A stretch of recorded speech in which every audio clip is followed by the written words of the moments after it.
I mean, it's got to be one of the most complex things to actually put your stuff live. Amazing. World. Hello, world.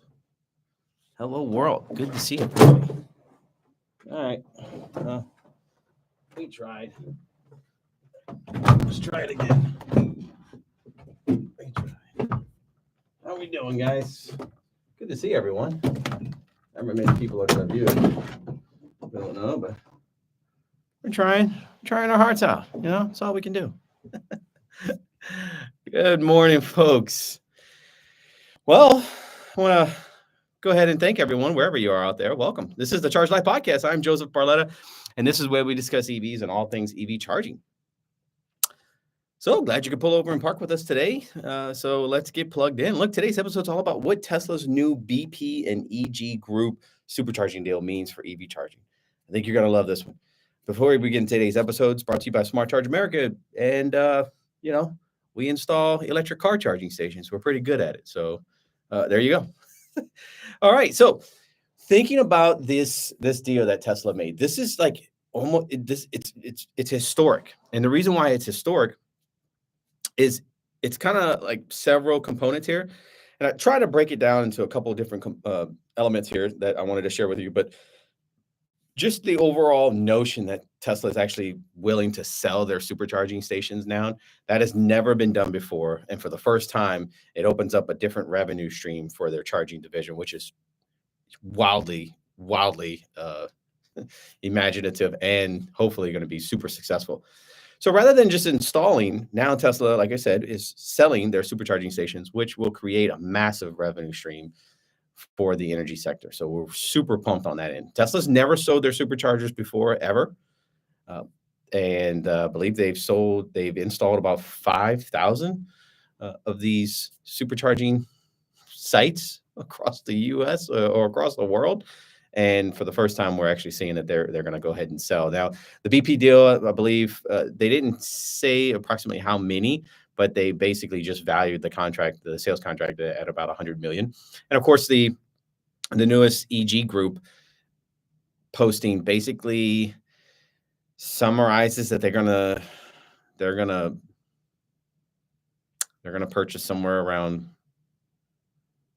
20,000 of these bad boys. And so we don't know over the course of what I think EG said 20,000. They want to install 20,000 stations by the end of 2030. So, it's hard to extrapolate because both are like, one's telling us the amount of units that they plan on buying, and the other one's just telling us the price. And it's like, can we get some sort of pricing confirmation on exactly how much they're selling these superchargers for? It'd be really interesting. We do a little breakdown of math here soon, but for the most part, that's it. Now, heavy is the load. This is huge. No, so selling their superchargers, Tesla, to others allows others in the industry to kind of carry some of the weight, some of the installation burden that comes with the construction and of putting these things into the ground. Trust me, we know, we've done it before. We've done a lot of them. So we kind of know a thing or two about this, but that heavy load, that burden of actually putting the charging stations in the ground, that's a massive load that I'm really glad that Tesla is like kind of shifting and allowing others to take on that load, not just Tesla. Loyalists. We spoke last episode of Loyalists. Now, Loyalists kind of, if you really think of like the Loyalists behind the OEMs, right? If you have a Lexus EV, well, you're only going to be able to attract the loyal Lexus customers with a subpar product before you like run out of those loyalists. And now you have to compete with other EVs out there. And if you have a subpar product, you're just not going to sell a lot. And so the market's going to demand that you make and you step up to the plate and you make a better, far more superior product. So, kind of looking at the loyalists, what the reason I like this is like, it's a great segue into like capturing and cross-branding pollination like between industries. So like, I guess BP will put all these charging stations, $100 million worth of charging stations out there. And EG Group will also put let's say tens of thousands of these charging stations out there. But the end user, the consumer, will absolutely have to go to Tesla's app, download the app, create a user account if they're not already a Tesla member or owner, and use the Tesla app to go ahead and perform a charging session on there from what we know so far now. And I don't know if BP plans on possibly taking a little bit of API from the platform and introducing that.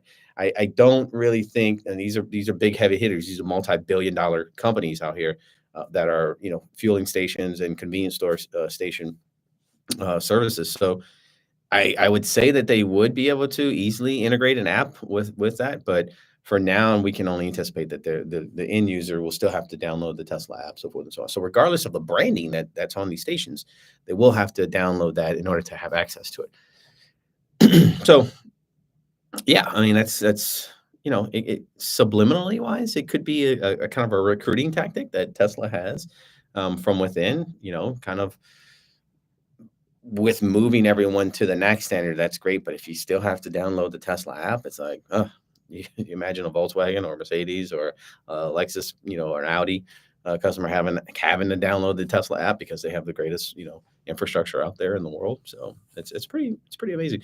Now accelerate. Now, of course, we look at the acceleration part of it. This move kind of concretes Tesla's ability to accelerate the advent of the world's transition to sustainable transportation.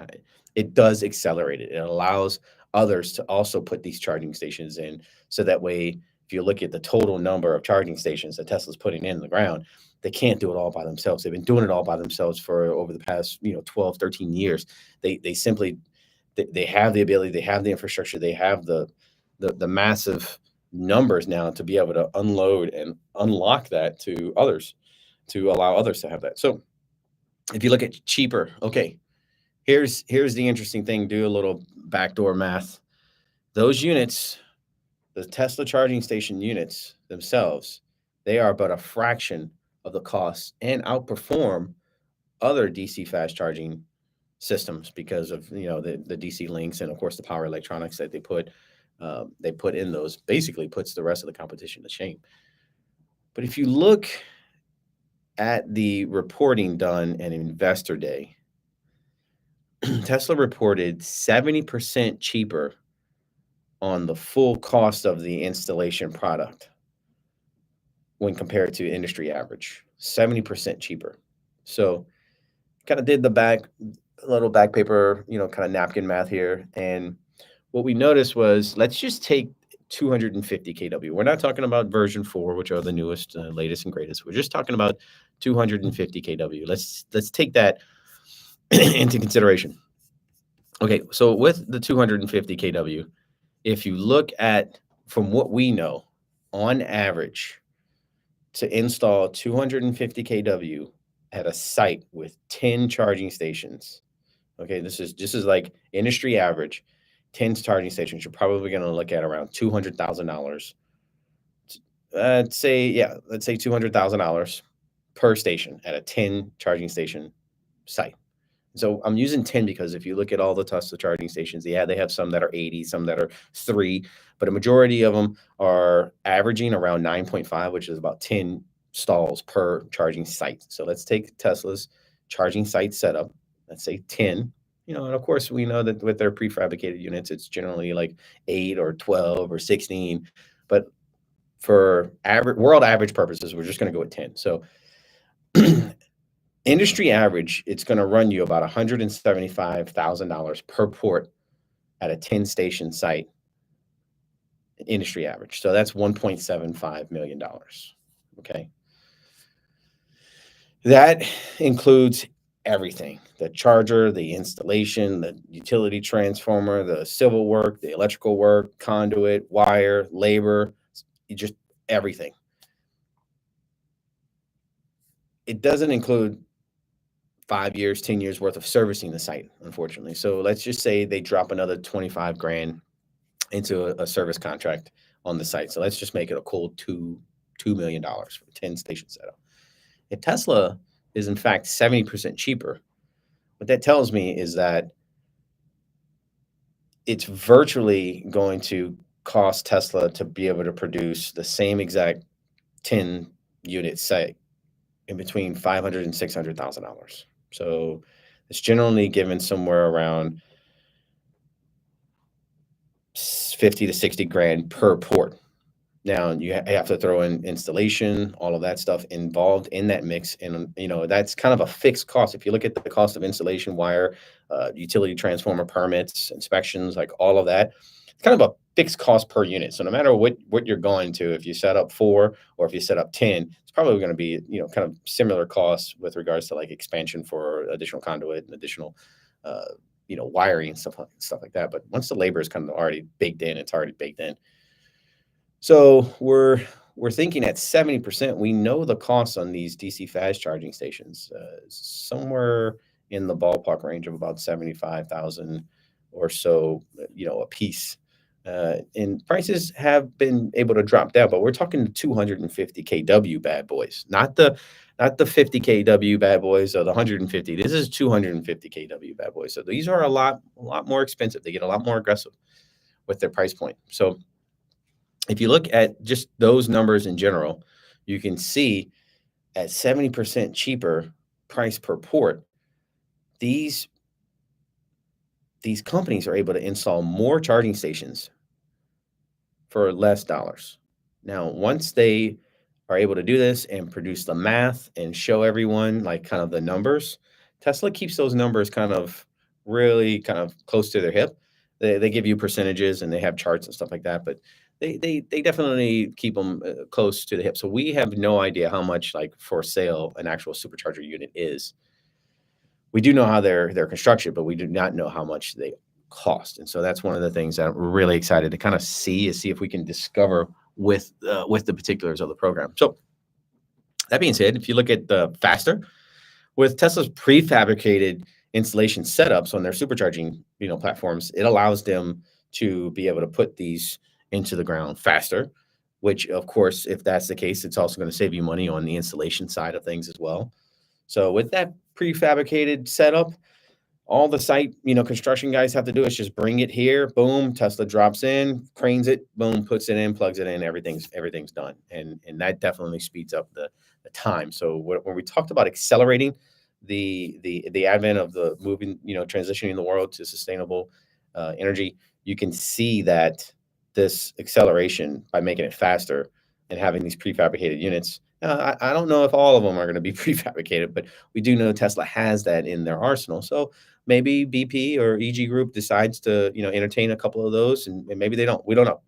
But for the most part, you can see that with this deal, I do think that the BPs and the EGs of the world, if you look at the supercharging and the kind of hypercharging and the DC fast charging that's going on in Europe and in China, the rest of the world, they've already shifted up to that 350 kW. That's why Tesla's version 4 was already introduced in Europe, because some of the Europe, manufacturers, they're already at the 400 kW, 350 kW mark. That's nothing. Like, that's standard, kind of across. And that's because that whole grid is based off of 3-phase anyway. So with the US kind of just getting their glimpse of 350, it's going to tear up the DC fast charging industry. That's what we're so excited about.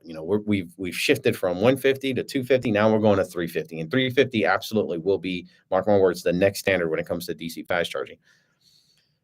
Unfortunately, all the NEVI funds and all the state planning, all that stuff already had, like, you have to have a minimum of 150, kW per charger. And it's like, oh, if we were giving away federal funds, if we would have just known like how the industry is stepping up from 150 to 250 to 350, maybe we would have put some kind of contingency in there saying, like, barring the industry average of something. I don't know. But anyway, that's what we can expect. Tesla's Gen 4 units are capable of pushing out that 350 kW easily. So this signals, like we talked about, that the industry is moving up, and we're moving up to that 350 kW status. That's really good. A lot more cars are becoming, they have the 800 volt architecture, even the 400 volt architecture, that it just produces a lot more power to the vehicle to, kind of hurry up and accelerate and, that charging session. And then if you look at logo dilution, this was this was a big one for us. I mean, logo dilution. I mean, plain and simple, EV charging businesses are that are exclusively focused on all things EV charging. Look at, or especially DC fast charging. Look at your charge points. You know, the residential stuff might make them some money, but they are extremely focused on DC fast charging, and that's their bread and butter. You know, you look at Wallbox, look at EV Box, you look at Tritium, you look at these guys that are selling these units, and they're selling them at, I don't know, 100,000, let's say, a pop, 150,000, sometimes some of them 185,000 a piece, to be able to hit that 350, 250 kW mark. I don't know, with the NEVI funds rolling out and these stations being produced out of Giga Buffalo, it's just around the corner. Even here in Giga Texas, I mean, we can see that the newest wave of these charging stations are going to go out, and it's really it's going to put a lot of strain on a lot of these EV charging companies. Charge points, like I talked about, Wallbox, the EV Box, Tritiums. These are guys that we've been doing business with for a long time, and we do see them, I don't want to say virtually going extinct, but they better adapt, and they better adapt fast, because this Tesla wave is coming. Tesla's been very quiet over the past 12 years and have allowed others to kind of get in there and kind of do their thing, but Tesla's always been the forerunner of this. And here's the thing. Look at the signals.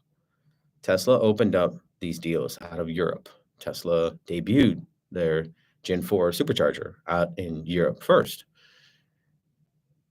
The European DC fast charging standards are OCPP compliant, 2.0 plus, all that good stuff, no matter what. Like, you're not putting anything in the ground in Europe unless it's OCPP compliant. We know that.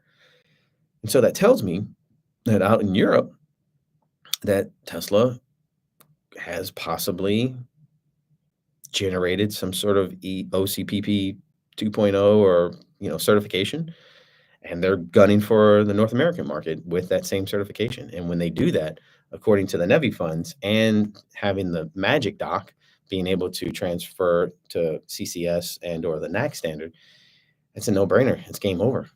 That is, they're going to be able to receive funding for these stations through the NEVI funds. And if they're OCP compliant and they're doing business at 70% cheaper, I don't know what else to tell the rest of the industry.